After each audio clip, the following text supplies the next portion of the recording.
Hello សួស្តីអ្នកនរគ្នាបាទយើងត្រឡប់ជើងនេះម្ដងទៀតជាមួយនៅរឿងគុជអមតៈទីនេះនៅឈុតភាគទី135បន្តទៀតឈុតនេះដែរគឺស្តីទៅនឹងឈុតភាគទី134ដែរនោះទេហើយចំពោះរូបភាពមួយចំនួននោះគឺដកស្រង់ចេញពីរឿងសូលែងខ្លះលាយឡំគ្នាសេរីសំខាន់គឺនិយាយអំពីវ៉ាងលៀនបានឡើងទៅកាន់កម្រិត Vending ពាក់កណ្ដាលភាសាមួយទៀតខ្ញុំមិនដឹងថា website ផ្សេងគេថាយ៉ាងម៉េចនោះទេចំពោះ website មួយគេហៅថាអ្នកដែលឡើងសោយរីកម្រិតកណ្ដាលអញ្ចឹងសូមដូរមកហៅ Vending ជាភាសាចិនវិញបន្ទាប់ពីវ៉ាងលៀនឡើងមកកាន់ដំណាក់កាលទី2គឺធ្វើឲ្យបុព្វបុរសនៃត្រកូលរ៉ាន់រងរបួសយ៉ាងធ្ងន់ធ្ងរដោយការវិភាគតែមួយស្នេហ៍តែប៉ុណ្ណោះចំពោះសមាជិកនៃត្រកូលហ៊ួនដែលបានឈ្លានពាននៅផ្កាយរ៉ាន់ជីនក៏ត្រូវវ៉ាងលៀនសម្លាប់ភ្លាមៗត្រឹមតែមួយស្នេហ៍ប៉ុណ្ណោះនៅពេលនោះវ៉ាងលៀនបានប្រើប្រាស់នៅត្បូងអមតៈសមុទ្រចំនួន3សែនចូលទៅហ្វឹកខានក៏បានបំបីទៅកាន់ Vending ដំណាក់កាលពាក់កណ្ដាលនៅពេលដែលត្បូងអមតៈរាប់មិនអស់ផ្ទុះឡើងជាបន្តបន្ទាប់ព្យុះធម្មពលអមតៈក៏បានបង្កើតឡើងយ៉ាងឆាប់រហ័សបោកបក់ពីពេញឋានសួគ៌ហើយនឹងផែនដីការប្រែប្រួលឬគួរខ្លាចនៃធម្មពលអមតៈនេះត្រូវបានដឹងយ៉ាងច្បាស់ដោយអ្នកហ្វឹកហាត់ទាំង3នៃផ្កាយរ៉ាន់ជីនអ្នកទាំង3មានការភ្ញាក់ផ្អើលដោយស្មានថាវ៉ាងលិនហៀបនឹងឡើងដល់ដំណាក់កាលពាក់កណ្ដាលនៃវ៉ានឌីងនៅចំកណ្ដាលព្យុះវ៉ាងលិនក៏បានបង្កើតនៃត្រា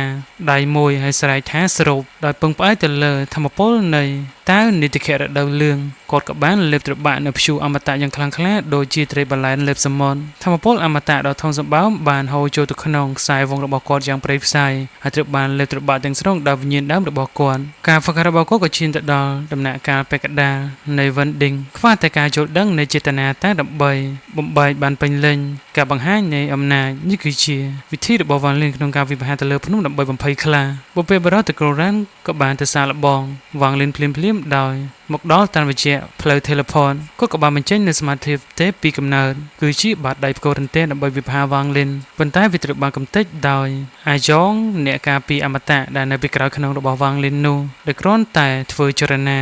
មួយស្នេហ៍តែប៉ុណ្ណោះបុព្វបុរសត្រកូលរ៉ានរងរបួសយ៉ាងធ្ងន់ធ្ងរឃើញបែបនេះបុព្វបុរស Vending 2នាក់ផ្សេងទៀតមានការប៉ັດភ័យជាខ្លាំងចំណែកវ៉ាងលិនក៏បានទាមទារឲ្យត្រកូលរ៉ានប្រគល់នៅត្បូងអមតៈសមុទ្រចំនួន 90% របស់ពួកគេជាថ្នូរនៃការការពាររបស់គាត់ក្នុងពេលជាមួយនឹងគ្នានេះដែរគាត់ក៏បានទាមទារឲ្យបុព្វបុរសត្រកូលសុនរួមជាមួយនឹងបុព្វបុរសនៃត្រកូលចៅប្រគល់នៅត្បូងអមតៈរបស់ពួកគេចំនួន 70% ហើយនិង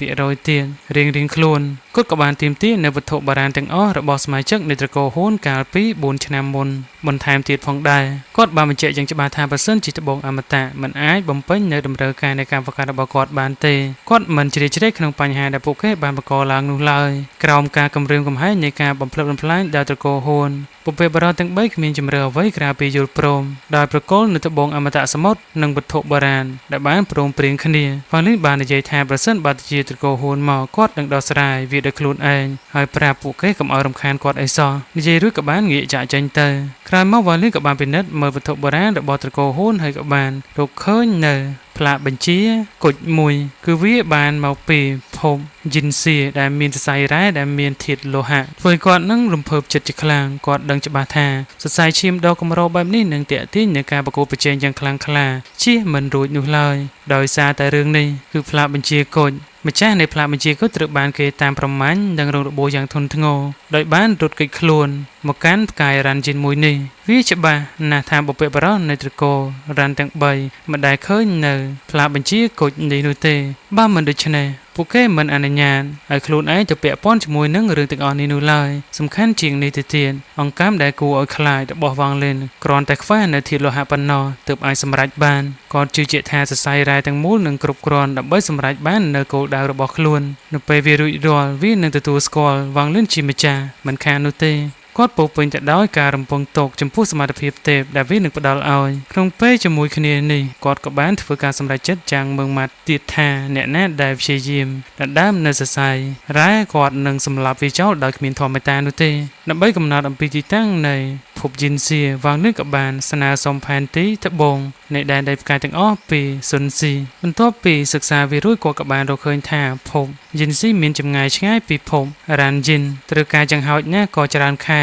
ដើម្បីធ្វើដំណើរទៅដល់ទីនោះគាត់ក៏បានត្រៀមខ្លួនដើម្បីចាកចេញប៉ុន្តែពេលនោះគាត់ហៀបនឹងចាកចេញពីស្រទាប់ខ្យល់អាស្ត្រាននៃភពរ៉ានយិនបុព្វបុរសត្រកូលរ៉ាននិងពីររូបទៀតក៏បានចេញមកបញ្ឈប់គាត់ដោយទៅតែប្រកល់នៅទ្រព្យសម្បត្តិជាច្រើនរបស់ពួកគេកាលពីកន្លះខែមុន ពួកគេក៏មានការសង្ស័យដោយធម្មជាតិនៅពេលដែលឃើញគាត់ចាក់ចេញបែបនេះវ៉ាងនេះក៏បានបញ្ចូលថាគាត់នឹងត្រឡប់មកវិញក្នុងរយៈពេល1ឆ្នាំយ៉ាងយូរបើមិនមែនដោយសារតែត្បូងអមតៈទេគាត់ក៏មិនខ្វល់ពីការបញ្ចូលនេះដែរនៅពេលនោះពួកគេទាំងអស់គ្នាមានអារម្មណ៍ថាមានពន្លឺដ៏ខ្លាំងក្លាមួយកំពុងខិតជិតភពរបស់ពួកគេហ៊ុននោះក៏បានមកដល់ដោយជិះលើត្រីវិស័យផ្កាយគាត់គឺជា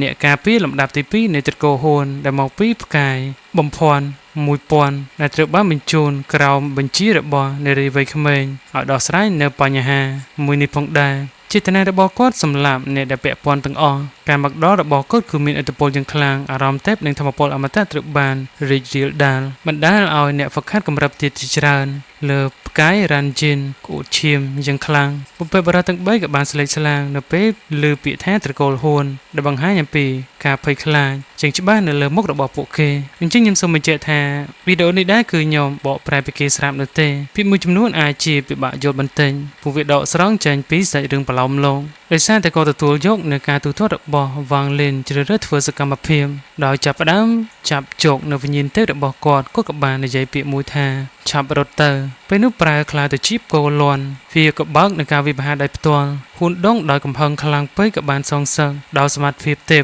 របស់ត្រកូលហ៊ុនប៉ុន្តែវ៉ាងលិនក៏បានបំផ្លាញវាយ៉ាងងាយស្រួលជាមួយនឹងម្រាមដៃវិនិច្ឆ័យរបស់គាត់ដោយភ័យខ្លាចហ៊ុនដងបានព្យាយាមរត់គេចខ្លួនប៉ុន្តែវ៉ាងលិនបានដាក់ពង្រេនៅទ័ពផ្កាយ7ភ្លាមនេះគឺជាក្បួនដាវផ្កាយទាំង7គាត់ចាប់ហើយលំហថាទាំងបានចាប់ហ៊ុនដងភ្លាមតែម្ដងបុព្វបុរសទាំង3កាន់តែមានការភ័យខ្លាចជាមួយនឹងវ៉ាងលិនហ៊ុនដងបានព្យាយាមគំរាមកំហែងពួកគេដោយប្រើប្រាស់នៃអំណាចនៃត្រកូលហ៊ុនដែលបង្ហាញថាសមាជិកត្រកូលហ៊ុនពី4ឆ្នាំមុនត្រូវបានសម្លាប់ដោយបុព្វបុរសទាំង3បុព្វបុរសត្រកូលរ៉ានបានស្នើឲ្យវ៉ាងលិនប្រកូលហ៊ុនដងទៅឲ្យពួកគេវ៉ាងលិនយល់ព្រមហើយបានឃុំឃាំងនៅព្រលឹងដើមរបស់ហ៊ុនដងប៉ុន្តែនៅពេលដែលវ៉ាងលិនហៀបនឹងចាក់ចែងគាត់ក៏ឮហ៊ុនដងនិយាយអំពីនារីវ័យក្មេងរបស់ត្រកូលហ៊ុនតាមពិតនាងគឺជាកូនស្រីចិញ្ចឹមដែលត្រូវបាននាំយកមកដោយបុព្វបុរសហ៊ុននៃដែនដីផ្កាយសម្ព័ន្ធ1000នាងបានឆ្លងកាត់នឹងការផ្លាស់ប្ដូរឈាមវ៉ាងលិនក៏បានចង់ដឹងអំពីឈ្មោះដើមរបស់នាងផងដែរតែហ៊ុនដងបែរជាបដិសេធមិននិយាយ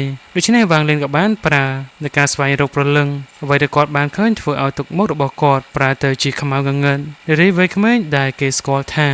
លីវម៉ៃដែលនាងគឺជាមនុស្សមកពីភពបក្សីក្រហមដែលមានទំនាក់ទំនងយ៉ាងជ្រាលជ្រៅជាមួយនឹងគាត់គឺមានចំនួននឹងគ្នារួចម្ដងមកហើយដោយមិនស្ទាក់ស្ទើរវ៉ាងលិនក៏បានបំផ្លាញនៅរាងកាយរបស់ហ៊ុនដងហើយបានឃុំឃាំងនៅព្រលឹងដើមរបស់វាក្នុងទម្រង់ជាព្រលឹងអញ្ចឹងរឿងចិនទោះបីជារាងកាយរំលាយនៅសល់ព្រលឹងក៏អាចរស់ឡើងវិញបានដែរឲ្យតែមានអាការព្រលឹងនឹងរត់គេចខ្លួនពីនរណាម្នាក់បន្ទាប់មកគាត់ក៏បានចាក់ចែងយ៉ាងម៉ឺងម៉ាត់ទៅកាន់ភពជីនសៀតាមផ្លូវវ៉ាងលិនគិតថាប្រសិនបើលីម៉ៃហ៊ានមកចាប់គាត់ដូចមុនគាត់មិនបង្ហាញនៅធម្មមេត្តាករណាចំពោះនាងនោះទេចំពោះបុព្វបុរសនៃត្រកូលហ៊ុនទោះបីជាគាត់មិនចង់បានសមរភូមិស្លាប់រស់ក៏ដោយគាត់ក៏មិនខ្លាចវាដែរឥឡូវនេះគំនិតរបស់គាត់កំពុងតែផ្ដោតលើសរសៃរ៉ែដែកនៃអណ្ដាតភ្លើងនៃភពយិនសៀនេះគឺជាគន្លឹះនៃការបញ្ចប់នៃអង្កាំដ៏អស្ចារ្យគាត់មិនអនុញ្ញាតឲ្យនរណាម្នាក់ជ្រៀតជ្រែកនៅកិច្ចការរបស់គាត់នោះឡើយបន្ទាប់ពីធ្វើដំណើរក្នុងល្បឿន1ខែពេញទីបំផុតគាត់ក៏បានរកឃើញនៅភពយិនសៀជាមួយនឹងវិញ្ញាណទេពរបស់គាត់ទន្ទឹមនឹងនេះដំណឹងនៃការស្លាប់របស់ហ៊ុនដងក៏បានលេចលឺដល់ត្រកូលហ៊ុនដែលបង្កឲ្យមានភាពចលាចលជាខ្លាំងចំណែកបុព្វបុរសនៃត្រកូលហ៊ុនដែលទៅតែវិលត្រឡប់មកវិញមានការខឹងសម្បារយ៉ាងខ្លាំងប៉ុន្តែត្រូវបានបង្ក្រាបសំណើរបស់ត្រកូលនេះក្នុងការបំផ្លាញនៃភពរ៉ាន់យិនផ្ទុយទៅវិញក៏បានសម្រេចចិត្តជំរុញវិធីការផ្លាស់ប្ដូរឈាមដែលប្រកល់នៅបញ្ហានេះទៅឲ្យហ៊ុនម៉ៃដោយផ្ទាល់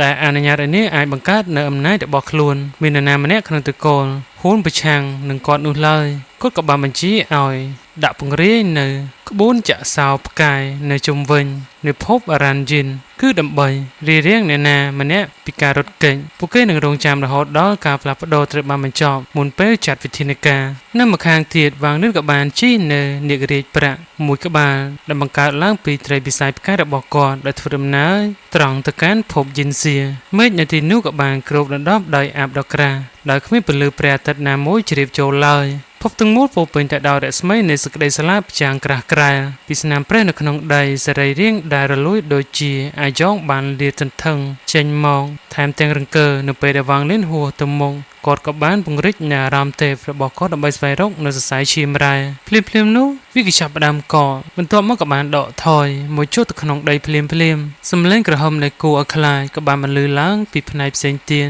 ពពកពណ៌ក្រហមមួយក៏បានហើយកាត់ភពងងឹតហើយក៏បានបញ្ញាប់ឆ្ពោះមករកគាត់នៅពីលើក្បាលរបស់វ៉ាងលីនមានសត្វដ៏កាយសាហាវដ៏ធំមួយក្បាលដែលមានប្រវែងរាប់ពាន់ទឹកមុខរបស់វ៉ាងលីនក៏បានផ្លាស់ប្ដូរជាខ្លាំងគាត់ស្គាល់ភ្លាមៗថាវាគឺជាវ៉ាងយូដោយមិនស្ទាក់ស្ទើរក៏បានមួយចូលទៅក្នុងស្នាមប្រេះនៃដីការចងចាំពីព្រះបារាណទូស៊ីលេចឡើងនៅក្នុងចិត្តរបស់គាត់វ៉ាងយូមិនមែនជាសត្វដែលឆានធម្មជាតិនោះទេវាគឺជាប៉ារ៉ាស៊ីតដែលមានតែព្រះបារាណបណ្ណោះដែលរស់នៅដោយស៊ីនៅឈាមរបស់អាទិទេពបន្ទាប់ពីការសោយទីមង្គតរបស់ព្រះបារាណមានតែវ៉ាងយូមួយចំនួនតូចតែប៉ុណ្ណោះដែលអាចរស់រាននិងអាចរត់គេចខ្លួនបានព្រះបារាណកាន់តែរឹងមាំវ៉ាងយូកាន់តែរឹងមាំនៅពេលដែលវាត្រឡប់ទៅវិញវ៉ាងលីនមានអារម្មណ៍ច្របូកច្របល់ជាខ្លាំងបើសិនជាវ៉ាងយូបានបង្ហាញខ្លួននៅទីនេះនោះមានន័យថាសាកសពរបស់ព្រះបារាណនៅក្បែរនោះដែរប៉ុន្តែបើសិនជារឿងនេះមាននៅក្នុងដែនសម្ព័ន្ធផ្កាយវានឹងត្រូវបានអ្នកហ្វឹកហាត់ដែលមានអំណាចជាច្រើនប្រកួតប្រជែងគ្នាយូរណាស់មកហើយនៅក្នុងពេលជាមួយគ្នានេះដែរនៅលើភពនៃអ្នកហ្វឹកហាត់ដែនដីផ្កាយសម្ព័ន្ធស៊ីទូណានត្រូវបានស្ត្រី2នាក់ស្លៀកពាក់នៅអាវពណ៌ចម្រុះដេញវាប្រហារពួកគេកាន់អាវុធពណ៌ក្រហមដែលពោពេញទៅដោយចេតនាសម្លាប់ហើយស្រែកហៅគាត់ពីចម្ងាយឆាប់ចេញមកស៊ីទូណានបានរត់គេចខ្លួនដោយមិនងាកក្រោយនោះឡើយស្ត្រីនោះក៏បានស្រែកទៀតថាមេបកបានបញ្ជាឲ្យចាប់ខ្លួនអ្នកដែលពាក់ព័ន្ធត្រូវតែចាប់ជុំមកទាំងអស់ពិសេសអ្នកដែលពាក់ព័ន្ធជាមួយនឹងភពលួនហ្វឹងក៏បានឆ្លើយតបវិញហើយក៏បានរត់បន្តទៀតចំពោះព័ត៌មានលម្អិតមួយចំនួនទៀតគឺខ្ញុំសូមសង្ខេបចោលអាចជាកាត់ចោលគ្រាន់តែដឹងថាការវិបហាននៃស្ត្រីទាំងពីររូបនោះដែលធ្វើឲ្យស៊ីទូណានរងរបួសយ៉ាងធ្ងន់ធ្ងរមានឈាមខ្ទាតចេញមកខាងក្រៅទៀតផងភ្នែកបុគ្គលក៏ប្រែទៅជាក្រហមបន្តរត់គេចខ្លួនហើយក៏បានបដិញ្ញាចិត្តទៀតថាគាត់នឹងចូលទៅហ្វឹកហាត់ហើយមិនចេញមកខាងក្រៅលុះត្រាតែគាត់ឡើងទៅកាន់ដែនដីគួយនីវជាភាសាចិនគឺជាការហ្វឹកហាត់មួយដ៏ខ្ពស់សង្ស័យតែខ្ពស់ជាងវ៉ាន់ដេងហើយព្រោះថាចិនខ្ញុំអត់ដឹងនោះទេងាកទៅមើលផ្នែកម្ខាងទៀតទន្ទឹមនឹងនេះដែរនៅក្នុងអាងដ៏ធំមួយនៃគោលហួនស្ថិតនៅឯតំបន់ខាងត្បូងនៃដែនដីផ្កាយបំផន់1000សមាជិកតកូលហួនរាប់ម៉ឺននាក់បានប្រមូលផ្ដុំគ្នាដើម្បីធ្វើនៅពិធីផ្លាស់ប្ដូរនៅខ្សែឈាមរបស់លីវម៉ៃពួកគេក៏បានបោះជំហានទៅមុខហើយក៏បានអានៅដៃរបស់ខ្លួនឯងដើម្បីបង្ហូរឈាមចូលទៅក្នុងអាងមួយនោះបន្ទាប់មកក៏បបិបរោះនៃតកូលហួនក៏បានអាកដៃរបស់ខ្លួនឯងធ្វើឲ្យឈាមហូរចូលទៅក្នុងរណ្ដៅយ៉ាងច្រើនបរិមាណឈាមដែលបញ្ចេញដោយបបិបរោះតកូលហួនលើសពីបរិមាណឈាមរបស់សមាជិកនៃតកូលហួនធម្មតាទៅទៀតទាំងបុគ្គលក៏ប្រែទៅជាស្លេកស្លាំងបន្ទាប់ពីឈាមហូរខ្សោះអស់យ៉ាងច្រើនបន្ទាប់មកក៏បានបង្កើតនៅត្រាដៃហើយចាប់ផ្ដើមសោតនៅវិតាមីនមួយ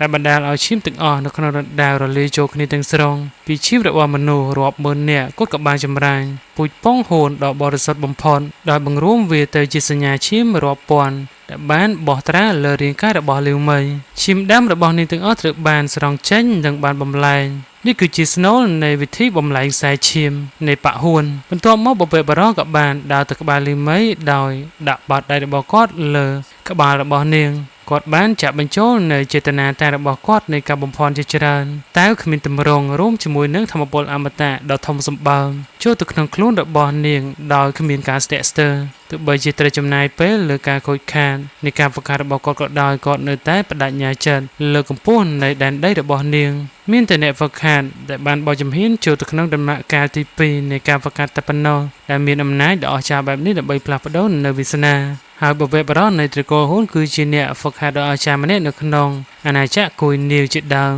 គឺជាដែនដីគួយនីវនឹងឯងដែលមានចំនួនពីគាត់ការហ្វឹកហាត់របស់លេមីក៏បានកើនឡើងយ៉ាងខ្លាំងក្នុងរយៈពេលតែជាងកន្លះធូបនេះក៏បានឡើងពីដំណាក់កាលដំបូងនៃវិនដេងរហូតដល់ដំណាក់កាលចុងក្រោយសមាជិកតកូលហ៊ុនដែលនៅជុំវិញបានមើលដោយការច្រណែនតាមរយៈខ្សែភ្នែកទន្ទឹមនឹងនេះដៃរបស់បបិបរោះរូបនេះក៏បានស្វិតស្រពោនយ៉ាងខ្លាំងហើយគាត់ក៏កាន់តែចាស់ទៅ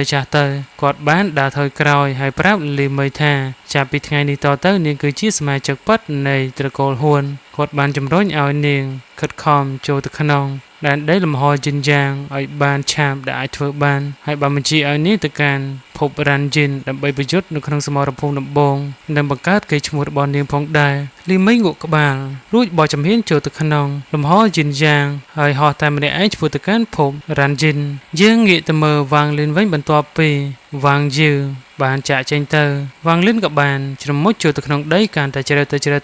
គាត់មិនមានចេតនាទៅរំខានសត្វដែលគួរកាយសាហាវនេះនោះទេផែនការរបស់គាត់នោះស្វែងរកនៅសរសៃរ៉ែដៃអណ្ដាតភ្លើងគឺជារឿងសំខាន់ជាងគេដោយបញ្ចេញនៅអារម្មណ៍ទេពរបស់ខ្លួនទីបំផុតគាត់ក៏បានរកឃើញនៅសរសៃឈាមដ៏ជ្រៅនៅក្នុងភពយិនសៀវាលាតសន្ធឹងរាប់ម៉ឺនលានដែលបានវិសន្ទុមកបលឿនចាប់ដើមជ្រួញចិញ្ចាំបន្ទែងសរសៃរ៉ែទាំងអស់នេះត្រូវបានលាក់បាំងទាំងស្រុងដែលអ្នកហ្វឹកហាត់កម្រិតវ៉ាន់ឌីងធម្មតាមិនអាចរកឃើញបាននោះទេបន្ទាប់ពីឈោគាំងមួយសន្ទុះធំព្រោះតែការសង្ស័យក៏បានហែកនៅដីនោះទៅរកសរសៃឈាមរ៉ែដែកមិនយូរប៉ុន្មានគាត់បានឈរនៅចំពោះសរសៃរ៉ែដ៏ធំសម្បើមវាមើលទៅដូចជាសត្វនាគរាជមួយក្បាលដែលរំពាត់យ៉ាងជ្រៅនៅក្រោមភពយិនសៀអញ្ចឹងប៉ុន្តែការប្រុងប្រយ័ត្នរបស់វ៉ាងលីនត្រូវបានរារាំងពីការធ្វើសកម្មភាពភ្លាមផ្ទុយទៅវិញគាត់បានដើរតាមសរសៃឈាមរ៉ែយឺតកាលណាគាត់ដើរទៅមុខទៀតភាពមិនស្រួលរបស់គាត់គឺកាន់តែខ្លាំងឡើងកម្រាស់នៃសរសៃរ៉ែគឺស្ទើរតែដូចគ្នាបែបបិទវាមិនដូចជាតម្រង់នៃធម្មជាតិទាល់តែសោះផ្ទុយទៅវិញមើលទៅវាដូចជាឆ្អឹងវែងជាបន្តគាត់ក៏ដឹងខ្លួនថានេះគឺជាសំណល់នៃសត្វដ៏កាយសាហាវដ៏ធំសម្បំមួយក្បាលនៅពេលនោះដីនៃផែនដីក៏ចាប់ផ្ដើមញ័រជាខ្លាំងវ៉ាងលិនមានអារម្មណ៍ថាមានការប្រែប្រួលពីគ្រប់ទិសទីតាមរយៈអារម្មណ៍ទេពរបស់គាត់ក៏បានឃើញការលាតសន្ធឹងនៃសរសៃរ៉ែមួយនេះតាមពិតទៅភពយិនសៀទាំងមូលនេះដែរគឺជារាងកាយរបស់វ៉ាងយឺដែលកំពុងតែដេកលងលក់ហើយអ្វីដែលហៅថាសរសៃរ៉ែទាំងអស់នោះតាមពិតគឺជាក្រងឆ្អឹងរបស់វាញើសក៏ចាប់ផ្ដើមស្រក់ចុះក្បាលគាត់មានអារម្មណ៍ថាសំណាងណាស់តែគាត់មិនអាចធ្វើប្រហែលបាននោះទេបើសិនជាគាត់ដកនៅសរសៃរ៉ែនោះចេញគាត់ប្រកាសជាធ្វើឲ្យវ៉ាងជីវភ្ញាក់មិនខានហើយគាត់ក៏ប្រឈមមុខនឹងសេចក្តីស្លាប់ជាក់ជាមិនខានឥឡូវនេះគាត់យល់ថាអញ្ចឹងតើបានគ្មាននរណាម្នាក់ប្រកាន់ចំហមកកាន់ទីនេះមានតែវ៉ាងលិនម្នាក់តែប៉ុណ្ណោះនេះមិនមែនមានន័យថាពួកគេមិនចង់នោះទេតែពួកគេមិនហ៊ានអ្នកដែលហ្វឹកហាត់ធ្លាប់មកទីនេះពីមុនគឺស្លាប់អស់ហើយសមាជិកនៃតកូលហ៊ួនពីមុនតកូលហ៊ួននៃជាស្រ័យនឹងជាប់ដាបន្តែងបានរស់រានមានជីវិតដោយសារតែពួកគេបានយកផ្នែកតូចមួយនៃរាងកាយរបស់វ៉ាងជីវចេញភ្លាមក៏លេចមើលឆ្អឹងរបស់វ៉ាងជីវវ៉ាងលិនមានអារម្មណ៍ថាគឺនៅស្ទាក់ស្ទើរនៅឡើយតែគាត់ក៏មិនបានបោះបង់ចោលវាដែរតែបើសិនជាដកនៅក្រងឆ្អឹងទាំងមូលចេញវាធ្វើឲ្យវ៉ាងជីវភ្ញាក់មិនខាននោះទេគាត់ក៏បាននឹកឃើញទៅដល់ការចងចាំរបស់ទីទេពបារាណទូស៊ីវ៉ាងលិនក៏បានរកឃើញនៅដំណោះស្រាយមួយបើសិនបើគាត់ទទួលបាននៅផ្លែឈើវិនឌីងមួយចំនួនធំចម្រាញ់សារធាតុរបស់វាគាត់អាចចាក់ទម្លុះវ៉ាងជីចូលទៅក្នុងសានភាពនៃស្មារតីវង្វេងមានតែពេលនោះទើបគាត់អាចដកនៅឆ្អឹងរបស់វាចេញដោយសុវត្ថិភាពវ៉ាងលីក៏បានចាក់ចេញពីក្រោមដីនិងចាក់ចេញពីភពយិនស៊ីផងដែរទោះបីជាដំណើរលើកនេះមិនបានសម្រេចក៏ដោយគាត់នៅតែតាំងចិត្តថាគាត់នឹងទទួលបាននៅឆ្អឹងរបស់វ៉ាងយឺនៅភពយិនសៀបុព្វបុរសនៃត្រកូលរ៉ានគឺស៊ីយ៉ាវសាន់រិននិងស៊ុនស៊ីឈរនៅលើមេឃដោយទឹកមុខក្រៀមក្រំពួកគេបានរកឃើញនៅក្បួនចាក់សោផ្កាយនៅខាងក្រៅនៃភពរ៉ាន់ជីនជាយូរណាស់មកហើយពួកគេដឹងច្បាស់ណាស់ថាត្រកូលហ៊ុនកំពុងតែប្រើប្រាស់ពួកគេជាគោលដៅសម្រាប់លឺមីដើម្បីបង្កើតនៅអំណាចរបស់នាងផ្លូវរត់គេចខ្លួនរបស់ពួកគេត្រូវបានបិទទាំងស្រុងទោះបីជាពួកគេបានបញ្ជូននៅកូនចៅដែលមានទេពកោសល្យទៅឆ្ងាយដែលសម្ងាត់ក៏ដោយតែលំនៅឋានសំខាន់ពួកគេក៏នៅលើភពមួយនេះការចម្លៀសចេញត្រង់ទ្រីធំនឹងធ្វើឲ្យការបំផ្លាញពួកគេគឺកាន់តែលឿនជាងមុនស៊ុនស៊ីបាននិយាយអំពីវ៉ាងលីនដោយស្ទាក់ស្ទើរដែលសង្ឃឹមថាគាត់អាចនឹងត្រឡប់មកវិញប៉ុន្តែបុព្វបុរសត្រកូលរ៉ានបានខំថ្មិញរបស់គាត់ដោយនិយាយថាប្រសិនបើវ៉ាងលីនមិនត្រឡប់មកវិញទេពេលនេះពួកគេត្រូវបានចាប់ខ្លួនពួកគេនឹងត្រូវអូគាត់មកជាមួយនឹងពួកគេផងដែរយ៉ាងណាមិញគាត់ក៏បានយកនៅត្បូងរបស់ពួកយើងហើយគាត់សន្យាថានឹងការពារស៊ុនស៊ីបានត្រឹមតែដកដង្ហើមធំទោះបីជាវ៉ាងលឿនត្រឡប់មកវិញក៏ដោយក៏មិនមែនជាបញ្ហាអ្វីដែរបុព្វបុរសត្រកូលហ៊ួនគឺជាអ្នកហ្វឹកហាត់ជំហានទី2គ្មាននរណាអាចទប់ទល់នឹងគាត់បានទេភាពស្ងៀមស្ងាត់មួយសន្ទុះទោះបីជាពួកគេពោពេញដោយការសោកស្ដាយចំពោះនៅអ្វីដែលពួកគេបានធ្វើកាលពី4ឆ្នាំមុនភ្លាមនោះទឹកមុខពួកគេក៏ផ្លាស់ប្ដូរយ៉ាងខ្លាំងសម្ពាធដែលគួរខ្លាចមួយក៏បានធ្លាក់ទៅលើមេឃលីមីស្លៀកពាក់ឈុតសបានឆ្លងកាត់នៅក្បួនដង្ហែដ៏ធំមួយភ ពីខាងក្រៅភូមិរ៉ានជីនមកដល់ទីនេះដោយប្រើប្រាស់នៅញៀនទេពរបស់នាងនេះក៏បានឈ្មោះទៅរកអ្នកទាំង3ពួកពេលបារម្ភម្នាក់ក៏បាននិយាយទៀតថាពួកគេបានប្រយុទ្ធពេញមួយជីវិតរបស់ពួកគេហើយឥឡូវនេះអ្វីៗត្រូវបានរៀបចំរួចជាស្រេចពួកគេប្រហែលជាប្រយុទ្ធរហូតដល់ស្លាប់ទោះបីជាពួកគេស្លាប់ក៏ដោយក៏ពួកគេមិនសោកស្ដាយនោះដែរពួកគេក៏បានដុតនៅវិញ្ញាណដើមរបស់ខ្លួនសិនរឹងនិងសុនស៊ីក៏បានសោយយ៉ាងខ្លាំងថាទៅបានបញ្ឆេះនៅព្រលឹងរបស់ពួកគេផងដែរចេតនាប្រយុទ្ធទាំង3ផ្ទុះឡើងលើអាកាសចំណែកលីមីក៏បាននិយាយធម្មតាសម្លេងរបស់នាងទន់ភ្លន់និងមានមន្តស្នេហ៍ប៉ុន្តែមានធម្មពលចម្លែកមួយចេតនាប្រយុទ្ធរបស់សាន់រ៉ែនបានដួលរលំភ្លាមនៃបកគាត់ពោពេញទៅដោយការចាប់អារម្មណ៍អំណាចដែលគួរខ្លាចនៃតាបិសាចមេឃីបំភាន់ទៅបានធ្វើឡើងយ៉ាងសកម្មគាត់ក៏បាត់បង់នៅធម្មពលឆន្ទៈនៃការប្រយុទ្ធសុនស៊ីបានតស៊ូមួយសន្ទុះប៉ុន្តែមិនយូរប៉ុន្មានក៏បោះបង់ទៅវិញមានតែបព្វបារតត្រកូលរ៉ានដំណាក់កាលកណ្ដាលប៉ុណ្ណោះដែលបានរក្សានៅភាពច្បាស់លាស់ដែលទទួលស្គាល់នៅវិជាគុណនៃដែលគ្មានអារម្មណ៍រាប់ពាន់គាត់ក៏បានបញ្ចេញនៅវិញ្ញាណបឋមរបស់គាត់ឬក៏វិញ្ញាណដើមដោយវិបហាដោយផ្គរលាន់បាត់ដៃរន្ទះប៉ុន្តែលីមីបានបបាយវាដោយម្រាមដៃតែមួយកូនដែលគ្រាន់តែសម្លឹងមើលលីមីសុនស៊ីនិងសាន់រ៉ិនបានបាត់បង់នឹងការគ្រប់គ្រងទាំងស្រុងពួកគេបានដុតនៅធម្មពលវិញ្ញាណនិងរូបកាយដើមរបស់ពួកគេដោយបើកនៅការវិបហាលើពុពបារ៉ានៅត្រកូលរ៉ានដោយកំហឹងនិងសោកសៅក៏បានដុតនៅរាងកាយរបស់គាត់ដែរគឺធ្វើឲ្យធម្មពលរបស់គាត់ក៏បានឡើងដល់ដំណាក់កាលចុងក្រោយគាត់ក៏បានវិបោដោយពន្លឺពណ៌មាសដែលបង្កើតឡើងពីធម្មពលនៃមេឃដីប៉ុន្តែអ្នកទាំងពីរបានបាត់បង់ខ្លួនឯងរួចទៅហើយដល់ដំណាក់កាលចុងក្រោយពួកគេក៏បានសម្រេចចិត្តថានឹងបំផ្លិចបំផ្លាញខ្លួនឯងការផ្ទុះនេះធ្វើឲ្យភពរ៉ានជីននឹងធ្លាក់ចូលទៅក្នុងគ្រោះមហន្តរាយសរសៃឈាមខាងវិញ្ញាណបានបែកខ្ញែកសមុទ្រក៏បានលិចលង់មនុស្សលោកក៏ត្រូវរងទុក្ខពុពបារតត្រកូលរ៉ានបានរួចផុតពីការផ្ទុះនេះប៉ុន្តែត្រូវបានទុកចោលដោយដេកក្នុងថ្លុកឈាមដែលមិនចង់បំផ្លាញផ្ទះរបស់ខ្លួនគាត់ក៏បានបោះបង់ចោលនឹងការបំផ្ទុះខ្លួនឯងមុនពេលស្លាប់គាត់ក៏បានប្រាប់លីមីថាអ្នកដែលបានសម្លាប់ហ៊ុនដងគឺជាស៊ូម៉ូបន្ទាប់មកគាត់ក៏បានបំផ្លាញនៅព្រលឹងដើមហើយព្រលឹងរបស់គាត់ក៏បានត្រឡប់ទៅកាន់ភពអារ៉ានជីនវិញនៅពេលដែលលីមីកំពុងរៀបចំកម្ចាត់សំណល់នៃត្រកូលទាំង3នាងក៏ដឹងអំពីក្បួនស្នូលដែលលាក់ទុកដោយសុនស៊ីពេលនាងហៀបនឹងចាត់ការទៅហើយនាងក៏មានអារម្មណ៍ថាដូចជាមានរបស់មួយដែលធ្លាប់ស្គាល់កាលពីមុនកំពុងតែឆ្ពោះមករកនាងដែលនោះគឺវ៉ាងលីនបានត្រឡប់មកវិញដោយជិះទៅលើត្រីវិស័យផ្កាយរបស់គាត់គឺជិះលើសត្វនាគនឹងឯងតែវ៉ាងលីនក៏ដឹងថានៅខាងក្រៅភពរ៉ានជីនត្រូវបានរារាំងដោយក្បួនអ្វីមួយយ៉ាងបន្ទាប់ពីឈប់មួយសន្ទុះគាត់ក៏បានទម្លុះវាហើយបញ្ញាឆ្ពោះទៅកាន់ភពរ៉ានជីនទន្ទឹមនឹងនេះលីមីក៏បានងាកទៅលើមេឃពេលដងរបស់នាងក៏ពោពេញទៅដោយការសង្ស័យចំពោះវត្តមានរបស់វ៉ាងលីនដូចជាប្រហែល